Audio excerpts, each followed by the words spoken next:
सुबह का समय है। राजकुमार नाश्ता कर रहा है और उसके पास खड़ा है बटलर। पर राजकुमार को खाना खाने में दिक्कत हो रही है। उसे बिल्कुल भी खाया नहीं जा रहा। उसके मुंह में दर्द हो रहा है। वो मन में कहता है, कल रात दावत के बाद उस हरामी आया और उसने मेरी जीभ को चबा दिया। राजकुमार याद करता है कल रात का दृश्य जब धमकी के अनुसार एंड्रियन उसके कमरे में आया था और अपने फेरोमोन्स की सहायता से उसने राजकुमार को मजबूर किया और वो कल रात उसके साथ सोया।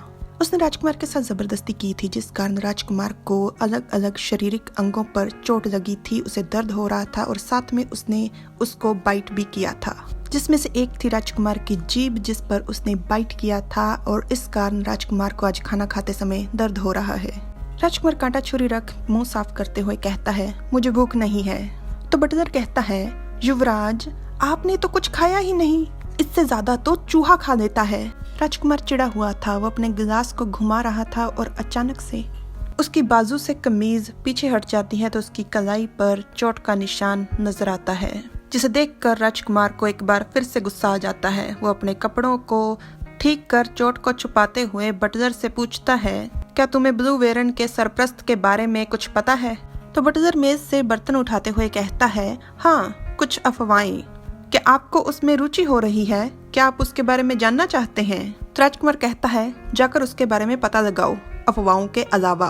बटलर कहता है, युवराज कल रात दावत में क्या आपकी उससे मुलाकात हुई थी? क्या आप दोनों के बीच में जान पहचान हुई? तो राजकुमार कहता है, तुम क्यों पूछ रहे हो?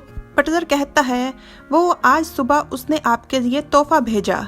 ऐसा पहली बार हुआ है कि ब्लू वेरन से राज परिवार के लिए तोहफा आया हो। बटलर डर जाता है क्योंकि राजकुमार ने गुस्से से मेज पर हाथ पटक कर चिल्लाकर कहा था, और ये बात तुम मुझे अब बता रहे हो, इतनी देर से क्यों? पर आपने पूछा भी तो नहीं। युवराज शांत हो जाइए, आपको तो हर साल हजारों लोग नए साल के मौके पर तोहफे भेजते हैं। राजकुमार कहता है, जल्दी से वो तोहफा देकर आओ। राजकुमार अपने सामने तोहफा रखकर बैठा हुआ था। उसे देखते हुए वो कहता है, वो मनहूस इस मूर्खता को तोहफा कहता है?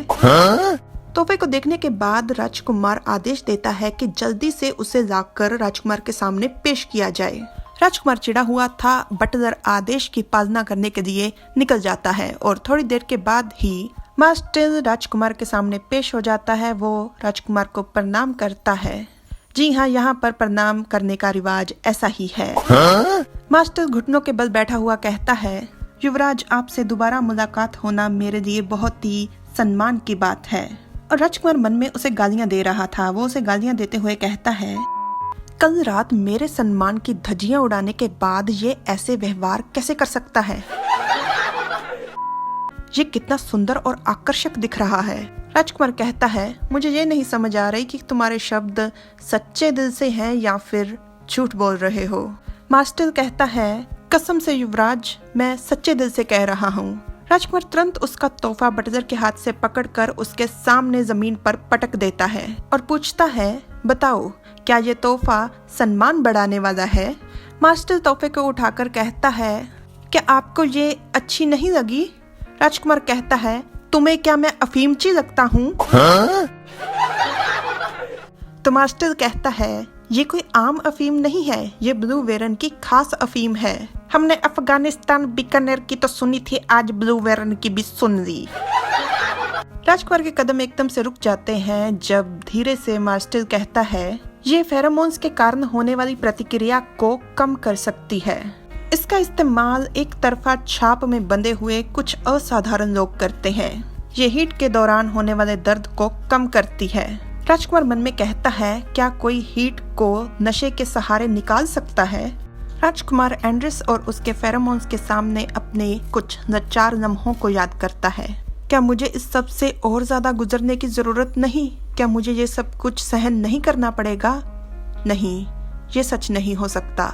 राजकुमार कहता है, फिर भी ये अफीम है, इसकी लत का क्या? मास्टर मुस्कुराकर कहता है, आपके पास विकल्प है। आप दर्द और लत में से किसी एक को चुन सकते हैं, जिसको भी आप आसानी से बर्दाश्त कर सकें। राजकुमार मन में कहता है, मुझे पता था, और वापस मुड़ते हुए कहता है, इसे अपने साथ वापस ले जाओ। बस इस बार मैं तुम्हारी मूर्खता को माफ कर रहा हूँ। मास्टर कहता है, युवराज, मेरे इरादे तो बस आपकी जरूरतों को पूरा कर आपकी सेवा करने के थे। राजकुमार चिढ़कर कहता है, मुझे अफीम का आदी बनाकर तुम मेरी कौन सी जरूरतों को पूरा करने की बात कर रहे हो? मास्टर कहता है, इसका सेवन आपको रोज करने की जरूरत नहीं, बस कुछ समय के लिए। ये आपकी मददगार होगी जब तक छाप पूरी तरह से टूट नहीं जाती। राजकुमार कहता है, क्या? तुमने क्या कहा? मास्टर की नजरें एक जगह पर टिकी हुई थीं। वो राजकुमार का अचानक से हाथ पकड़ उसकी कमीज को हटा उसकी चोट को उजागर करते हुए कहता है, ये मेरे ख्याल से इसका कारण भी छाप है। राजकुमार फिर से छाप की प्रतिक्रिया के कारण अचानक से मास्टर का हाथ झटक कर अपना हाथ पीछे खींच देता है। मास्टर उठते हुए कहता है, अगर आप मुझसे छाप को तोड़ने का ज्ञान खरीदना चाहते हैं तो कृपया मुझे यहाँ पर आकर मिलिए। मास्टर राजकुमार को अपना पता देता है और फिर उसके बेहद नजदीक जाकर कहता है, आप जब वहाँ पर पहुँचेंगे तो मैं आपको कीमत बता दूंगा।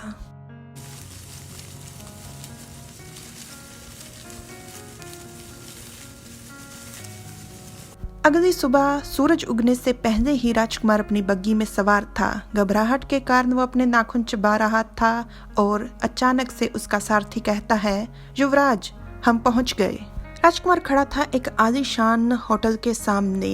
वो मन में कहता है, मैंने सुना है कि इसने किराए पर पूरे का पूरा होटल ही ले दिया है, तो लोगों के कहे अनुसार ये सच में बहुत ज्यादा अमीर है।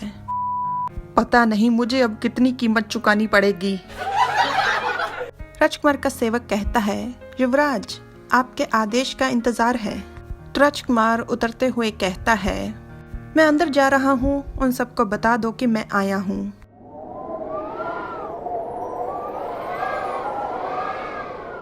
Like, share, subscribe, comment. Thanks for watching.